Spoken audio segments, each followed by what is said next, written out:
texto nos lanza una pregunta que es casi de thriller desde el principio. Ya. Si tu cuerpo es una casa, la pregunta es, ¿quién vive ahí? Y esa pregunta es el hilo del que vamos a tirar. Nos va a llevar a un laberinto de reglas, de puertas secretas, de pruebas, para descubrir quién es el verdadero inquilino. Exacto. Más que un texto filosófico, lo que vamos a analizar hoy se parece más a un manual de usuario para esta casa viva. Presenta una visión del mundo muy particular, con una lógica interna muy definida sobre cómo se conectan el cuerpo, la mente y el espíritu. Y esa es nuestra tarea, ¿no? Nuestra tarea será explorar esa lógica, entender sus reglas del juego y los mecanismos que describe para discernir entre las distintas fuerzas que, según su autor, compiten por habitar ese espacio. Pues empecemos por los cimientos de la casa, si te parece. Venga. El punto de partida es una afirmación que parece obvia, pero que lo cambia todo. Un espíritu busca un cuerpo vivo, no uno muerto. Claro, la vida es la condición. Es la condición indispensable para poder actuar en el mundo material. Y esto, de repente, nos coloca en una posición de una responsabilidad enorme. Nos convierte en los guardianes. En los porteros de nuestra propia casa.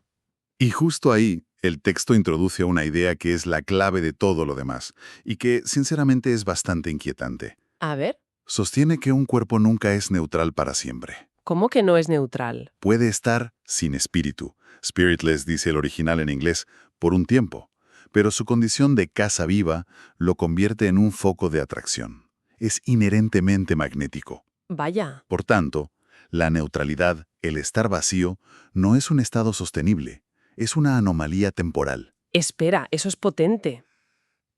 La idea de que no puedes simplemente estar, No, de que tu cuerpo es como un piso vacío en una ciudad muy concurrida sí, y que alguien va a entrar tarde o temprano. esa es la idea. Cambia por completo las reglas del juego. No se trata de si quieres tener un inquilino, sino de cuál vas a tener. Esa es exactamente la premisa. La casa no puede permanecer deshabitada. Su propia naturaleza lo impide. Claro, Lo que nos lleva a la pregunta lógica que te estás haciendo. claro, si es inevitable que alguien entre, la clave entonces está en la puerta. ¿Quién tiene la llave? ¿Cómo se abre? ¿Tenemos un portero o la dejamos siempre abierta de par en par? Pues la respuesta que da el texto es muy concreta. La puerta de entrada a la casa viva es la mente. La mente. Es a través de la mente como un espíritu se conecta para poder manifestarse. Y aquí establece una diferencia muy curiosa entre la infancia y la edad adulta. ¿Qué dice? Sugiere que la mente de un niño está como protegida por la inmadurez de la conciencia, como si la cerradura fuera demasiado compleja para ellos. Entiendo. En cambio, los adultos ya tenemos la llave. Y abrimos la puerta constantemente. A veces queriendo y otras, pues sin tener ni idea. Y es ahí donde detalla los dos tipos de invitaciones, ¿no? La activa y la pasiva. Eso es. La activa la entiendo bien. Es poner un anuncio en el periódico. Busco conexión espiritual. Razón aquí. Sí, una intención clara. Se produce, según el texto, por confesión, por deseo o por una intención muy clara. ¿Pero la pasiva? Eso es lo que me vuela la cabeza. Claro. Es que es mucho más sutil. Y cotidiana. Totalmente. La idea de que mi playlist de Spotify, lo que pido para cenar, los olores de mi casa o los sitios que frecuento, Sí. están, según esta lógica, dejando la puerta entreabierta. Es tremendo. El texto da una lista muy específica. La música, la comida, los olores, el ambiente. El alcohol. Y aquí el autor juega con el doble sentido en inglés de spirits. Ah, claro, espíritus. Las drogas, los hábitos, la mentalidad. Vaya tela. De hecho, la lógica que presenta es que todas esas cosas no son neutrales. No son simples elecciones de estilo de vida. No. Dentro de este marco, son señales. Son como balizas que emiten una frecuencia determinada. Y atraen. Y atraen a espíritus que vibran en esa misma frecuencia. Si el ambiente es de un tipo, atraes a un tipo de inquilino. Si es de otro, atraes a otro. O sea que todo comunica. Todo es una invitación potencial. Pero entonces, ¿cómo se supone que navegues esto? Si todo, desde la música que escuchas hasta la copa de vino que te tomas, es una puerta potencial. ¿Cuál es la solución? La solución es vivir en una fortaleza. Aislarte del mundo. Suena un poco paranoico. Bueno, aquí es donde el texto introduce su regla de oro, la gran distinción. A ver. Argumenta que el Espíritu Santo juega con unas reglas completamente diferentes. Ah, sí. No es atraído pasivamente por un buen ambiente o una canción inspiradora o una comida saludable. No. Su llegada, según esta visión, requiere una invitación formal, explícita y consciente. Una invitación en toda regla. El texto usa 3 palabras: confesión, entrega e invitación. Es un acto soberano de la voluntad. Es como firmar un contrato de alquiler en el que le entregas las llaves al dueño legítimo. Y en el otro lado del ring estarían todos los demás, Exacto, a los que llama otros espíritus. o los que están fuera de Dios. Justo. Y para estos no hace falta ningún contrato ni invitación formal. Les basta con encontrar puertas abiertas. ¿Y esas puertas son? Precisamente, todas esas influencias pasivas de las que hablábamos se cuelan por las rendijas que dejamos sin vigilar, atraídos por el ambiente de la casa. Y aquí el texto lanza una advertencia que me parece el punto más complejo de todos. Sí, Dice que no todo lo que brilla es oro, que algo puede parecer bueno, darte una sensación de paz, de sabiduría. o incluso producir resultados que parecen positivos. Exacto. Pero que su origen, su raíz, está corrupta. La analogía que usa es brutal. La del manantial. Un manantial contaminado que durante un tiempo puede dar agua que parece perfectamente clara. Ese es el núcleo del problema del discernimiento que plantea. Claro, Porque si te fías solo de los resultados inmediatos o de tus sensaciones, puedes estar bebiendo agua contaminada. y no darte cuenta hasta que ya es demasiado tarde. Un momento. Pero, ¿no es eso increíblemente subjetivo? ¿En qué sentido? ¿Quién decide qué es una buena raíz? Si el resultado es positivo para la persona.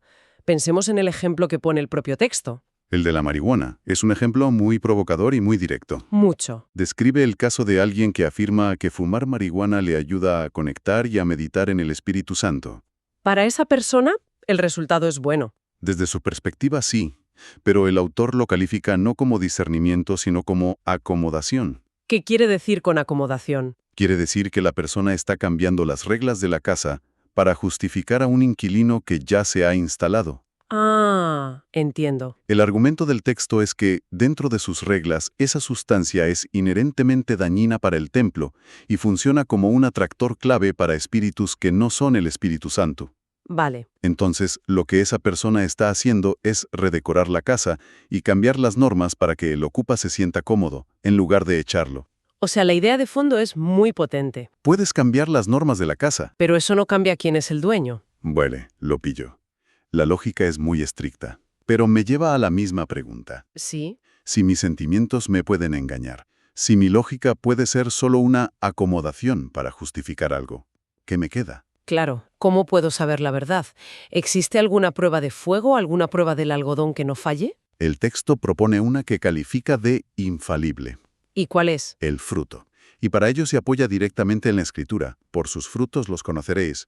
Suena bien en teoría, pero en la práctica no volvemos a la subjetividad. ¿Por qué? Lo que para el del ejemplo era un fruto de paz y conexión, para el autor del texto era un fruto de acomodación. ¿Cómo define el texto un buen fruto para que no sea interpretable? Ahí está la clave.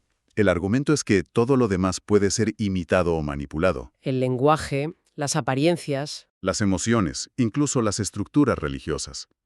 Pero el fruto, entendido como el resultado tangible y sostenido en el tiempo, revela la verdadera naturaleza de la fuente. ¿Vale? ¿Y cómo evita la subjetividad? Pues describe el fruto del Espíritu Santo con unas características muy concretas. No se descompone, no caduca y no se contradice a sí mismo. O sea, es un patrón. Es un patrón consistente de vida, de bondad, de paz, de paciencia, que se mantiene estable en el tiempo, a diferencia de las experiencias esporádicas o las sensaciones que van y vienen. Es como un sello de autenticidad, una denominación de origen. Exactamente. El texto incluso usa una metáfora muy poética para explicarlo. Sí. Lo conecta con los guardianes en la puerta del Edén, sugiriendo que dentro de lo que está protegido por Dios permanece la semilla incorrupta. ¡Qué imagen! Por eso, el fruto que sale de esa semilla siempre es reconocible. Dice literalmente que el cielo protege su genética. ¿Protege su genética? Da igual cuántas imitaciones o productos transgénicos aparezcan, el original siempre tendrá unas características inconfundibles. No depende de tu opinión, sino de su naturaleza intrínseca. Vale. Si juntamos todas las piezas del puzzle, un cuerpo que es una casa que no puede estar vacía. ¿Sí? Ujú. Una mente que actúa como una puerta con un montón de cerraduras sutiles que abrimos sin darnos cuenta. Y una lucha constante por discernir. Y una lucha constante por discernir al inquilino correcto usando la prueba del fruto. Te das cuenta de que el texto está presentando el cuerpo humano como el epicentro de un conflicto cósmico. Has dado en el clavo. De hecho, esa es la conclusión a la que llega. Eleva el cuerpo humano a una categoría que, bueno, nos deja boquiabiertos. Y aquí es donde el texto da un giro que lo cambia todo. No habla de poder, ni de dinero, ni de información. Afirma que el activo más valioso, el más codiciado y disputado del universo, es el cuerpo humano. Es una idea radical. Todo el juego espiritual, según esta visión, es una lucha por el control de este vehículo biológico. Porque sin él, No hay acción posible en nuestro mundo. y para que entendamos la magnitud de esta afirmación, la contrasta con lo que hoy consideramos el sumum del poder, la tecnología, la inteligencia artificial, los humanoides. Claro, El texto reconoce sin problemas que las máquinas ya nos superan y nos superarán en fuerza, en memoria, en velocidad de cálculo. pueden ganar al ajedrez, procesar, Millones de datos en un segundo. pero afirma que hay algo fundamental que nunca, jamás podrán hacer. No pueden albergar vida. Exacto. No pueden portar aliento. Son, y serán siempre, carcasas increíblemente sofisticadas, pero carcasas al fin y al cabo. Pueden simular. Pero no pueden ser. Pueden ejecutar un programa sobre el amor, pero no pueden amar. Es increíble pensar en eso. Vivimos en una era obsesionada con crear una conciencia artificial. Y este texto nos dice que ya tenemos el hardware más avanzado del universo. Y a menudo no sabemos ni cómo funciona. Ni quién lo pilota. La idea de que una máquina nunca podrá aportar aliento es una afirmación potentísima en pleno siglo XXI. Y a partir de ahí, el texto enumera una serie de capacidades que considera exclusivas de un cuerpo vivo, de esta casa viva. ¿Cómo cuáles? Habla de la capacidad de amar, de arrepentirse, de perdonar, de crear nueva vida, de discernir la verdad de forma intuitiva y de portar lo que llama gloria. Y el fruto. Y volviendo a la prueba definitiva, concluye que una máquina nunca podrá dar fruto espiritual.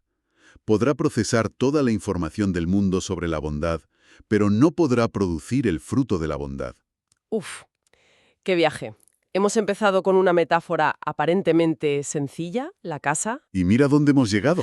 y hemos terminado en una especie de thriller metafísico sobre quién tiene las llaves. Hemos visto que la mente es la puerta, que nuestras elecciones diarias son pequeñas invitaciones Pequeñas pero constantes. y que la prueba final para saber quién vive dentro no son las sensaciones, sino los frutos a largo plazo. En esencia, el mensaje central que nos deja el material es que la pregunta importante no es si nuestro cuerpo es un templo. ¿Eso lo da por hecho? La verdadera cuestión, la que de verdad importa y nos interpela, es ¿quién reside en él? Claro. El texto no nos da la respuesta, sino que nos la devuelve, para que cada cual haga su propia inspección. La pregunta es personal. ¿Quién habita en esta casa? ¿Y qué fruto se está produciendo a través de ella? Es una llamada a ser guardianes conscientes y, sobre todo, responsables. Y me quedo pensando en algo que el texto no explora, pero que se deduce de todo esto. A ver, Toda la conversación ha girado en torno a proteger lo que entra en el templo. cierto. Pero, ¿qué pasa con lo que sale de él? Si el cuerpo es un instrumento para manifestar algo en el mundo, Sí, la naturaleza del espíritu que lo habita tiene que moldear no solo nuestra vida interior, sino nuestro impacto real en el exterior. a través de las palabras, las acciones. A través de nuestras palabras, de nuestras acciones, de lo que creamos. La casa no es solo un castillo que proteger, también tiene ventanas y una puerta para salir. Cómo ese habitante interactúa con el mundo. Exacto. Cómo ese habitante interactúa con el mundo a través de esa puerta. Esa es quizá la siguiente pregunta, una reflexión para más allá de nuestro análisis de